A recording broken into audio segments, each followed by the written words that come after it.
So hey guys, good morning. সকাল সকাল আবার আসলাম তোমাদের সাথে একটা মিনি ব্লগ শেয়ার করতে। আশা করি তোমরা খুব ভালো আছো, সুস্থ আছো, আমিও খুব ভালো আছি। আশা করবো আমার মিনি ব্লগটা তোমাদের ভালো লাগবে। লাইক কমেন্ট ফলো করে পাশে থেকো আমার। তো যাই হোক, দেখো সকাল সকাল তো স্নান টান করে আসলাম, মানে আশিবাসী কাম সব শেষ করে তারপরে স্নান করা, এদিকে পূজাও কমপ্লিট করে নিছি সকালের। তারপরে দেখো চাটা খাইয়া নিছি। তারপরে দেখো সুন্দর করে বাসি বিছনাটা উঠে কিন্তু পরিষ্কার করে কিন্তু আমি গুছাইয়া দিলাম। তো ওইদিকে বিছনা গুছানো কমপ্লিট। তারপর দেখো মশারিটা সুন্দর করে ভাঁজ করে নিলাম আর বেডশিটটাও ভাঁজ করে নিলাম। তারপরে জায়গা মতন দেখো রাইখা দিলাম কিন্তু। তারপরে এই যে ঘরটা তো ঝাড়ু দিতেই লাগবে। সকালে দেখো একবার ঘর মোছা কমপ্লিট করছি কিন্তু তারপরে ওই যে বিছনা উঠানোর পরে তো একবার ঘরটা না ঝাড়ু দিলে ভালোই লাগে না। তো এদিকে ঘর বারান্দা পরিষ্কার করে ঝাড়ু দিয়ে নিলাম আমি। দেখো ঘরের সমস্ত কাম কমপ্লিট করে তারপরে এসে গেলাম সোজা রান্নাঘরে। যেহেতু সকালে যে বাসনপত্র মাজছিলাম ওগুলো গুটাইয়া মানে রাখতে পারি নাই, তো ভাবলাম এগুলো গুছাইয়া ধুয়ে দিই বাসনগুলা।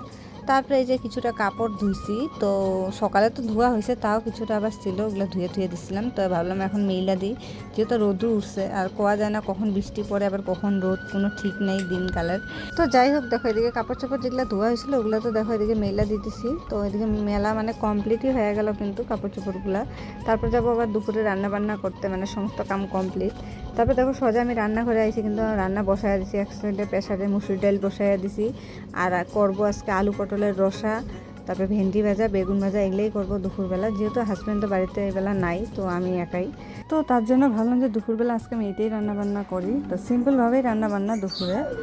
তো দেখো রান্নাটা কিন্তু বসাইয়া দিছি আর এদিকে তো ডাল সিদ্ধও কিন্তু আমার হয়ে গেছে। তারপরে যে পটলটা যে মানে হলুদ লবণ দিয়ে আমি ভাইজে নিছি আগে, তারপরে দেখো এদিকে কিন্তু আমি তরকারিটার জন্য মশলাটা সুন্দর করে সাতলাইয়া নিতেছি। তারপরে দেখো আমি তো ওইদিকে আলু পটলের রসাও হয়ে গেছে, তারপরে মুসুর ডালটাও সোমবার দিয়ে নিলাম কিন্তু। তো আমার রান্নাবান্না দুপুরে কিন্তু শেষ। তো ওইদিকে তো আমার রান্নাবান্না কমপ্লিট। তারপরে দেখো আমি সুন্দর করে গ্যাসটা কিন্তু একটু সার্ফ দিয়ে মানে ঘষা নিলাম।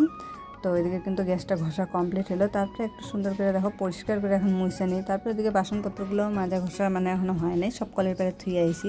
তো চলো তোমাদের সাথে রান্নাটা শেয়ার করি। তো দেখো আলু পটলের রসা অল্প করেই করছি, যেহেতু দুই বেলার, আর বেশি কিছু করিনি আজকে। সিম্পলভাবেই কিন্তু আমাদের দুপুরে রান্নাটা।